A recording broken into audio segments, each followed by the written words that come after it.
Halo rekan-rekan Satpam Profesional, semoga kabarnya sehat selalu. Kita bertemu lagi di media Refresh Training Ilmu-Ilmu Pengamanan. Selamat mengikuti. Episode ini akan membahas mengenai rencana pengamanan bagian kedua, yaitu mengenai analisis kerawanan dan tingkat risiko keamanan.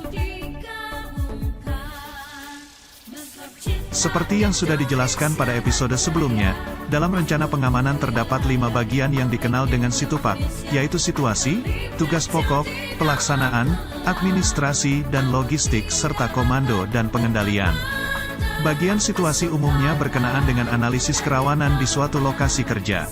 Kerawanan adalah kelemahan atau kekurangan pengendalian pada fasilitas, operasional, personil, suatu perusahaan yang dapat dieksploitasi sehingga menimbulkan kerugian. Berdasarkan bentuknya kerawanan dapat dibagi menjadi 4 yaitu, kerawanan proses, personil, teknis dan lingkungan sosial. Kerawanan inilah yang kemudian dapat dieksploitasi oleh pihak yang tidak bertanggung jawab, sehingga menimbulkan kerugian bagi perusahaan kita. Kerugian-kerugian tersebut antara lain terhentinya operasional, korban pada pekerja, kehilangan aset, hingga demonstrasi.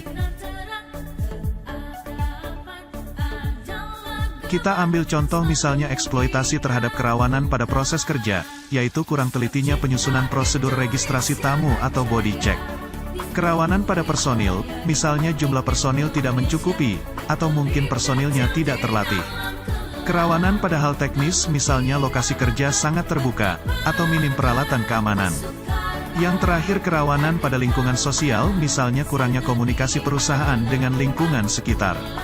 Kerawanan-kerawanan inilah yang kemudian dapat dieksploitasi sehingga kemudian muncul insiden.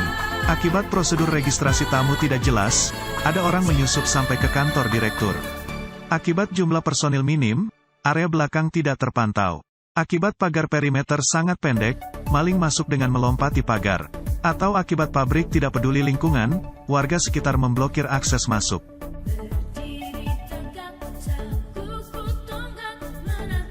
Sebagai satpam profesional, kita harus mengetahui catatan atau data insiden pada lokasi kerja yang akan kita tempati.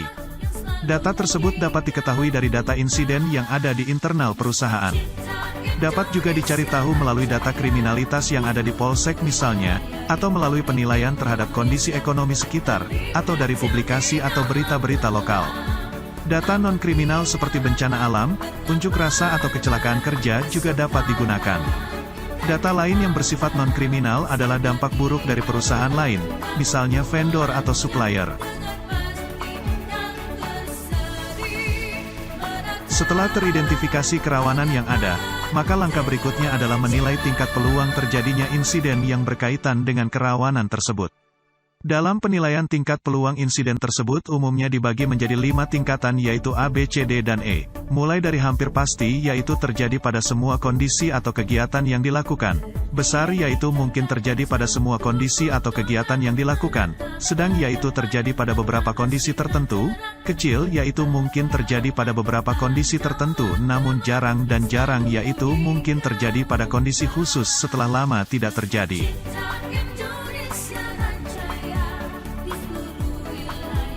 Setelah peluang terjadinya insiden teridentifikasi, maka langkah selanjutnya adalah menentukan tingkatan dampak atau akibat dari sebuah insiden. Tingkatan dampak sebuah insiden umumnya dibagi menjadi 5 tingkatan. Tingkatan pertama yaitu tidak diketahui, kerugian dari sebuah insiden tidak tercatat sebelum penentuan tingkat dampak. Kedua relatif tidak penting, yaitu insiden yang perbaikan kerugiannya akan dianggarkan pada operasional yang sedang berjalan. Ketiga yaitu serius di mana insiden memiliki dampak pada omset sehingga memerlukan perhatian dari manajemen level senior.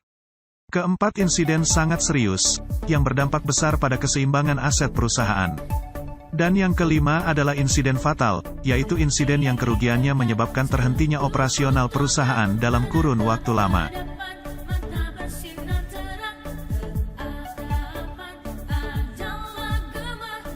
Setelah diketahui tingkatan peluang dan dampak dari insiden, maka kemudian dapat ditentukan tingkat risiko, dengan rumus peluang dikali dampak sama dengan tingkat risiko. Sebagai contoh peluang A dengan akibat 4, sama dengan tingkat risiko ekstrim, peluang terjadinya tinggi dan dampaknya fatal, yang membutuhkan tindakan segera.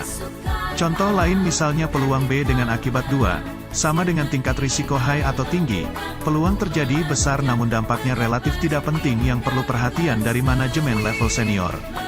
Contoh lain lagi misalnya peluang D dengan akibat 3, sama dengan tingkat risiko medium atau menengah. Peluang terjadi kecil namun akibatnya serius, yang membutuhkan penentuan tanggung jawab manajemen yang terkait.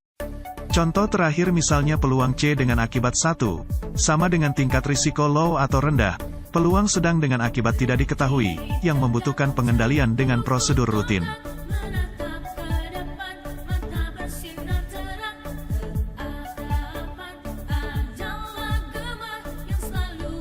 Keempat tingkatan risiko ini yang kemudian perlu dimitigasi atau dikurangi. Dalam langkah mitigasi, risiko dikenal 4 macam yaitu, menghindar, mengurangi, memindahkan, dan menerima. Menghindari risiko misalnya dengan tidak menyimpan uang di laci kantor supaya tidak berisiko kehilangan uang tersebut. Mengurangi risiko misalnya tetap menyimpan uang di laci, namun kali ini lacinya diamankan dengan gembok. Memindahkan risiko misalnya daripada menyimpan uang di laci, lebih baik menitipkannya kepada teman satu meja. Sedangkan yang terakhir yaitu menerima risiko, misalnya dengan tetap menyimpan uang di laci, namun hanya sedikit saja jumlahnya. Bentuk-bentuk mitigasi inilah yang kemudian akan dibahas pada episode refresh rencana pengamanan selanjutnya. Ketelitian dalam membaca situasi, menganalisis kerawanan dan tingkat risikonya merupakan langkah awal penyusunan rencana pengamanan yang efektif dan efisien. Tetap waspada, selalu jaga kesehatan dan keselamatan.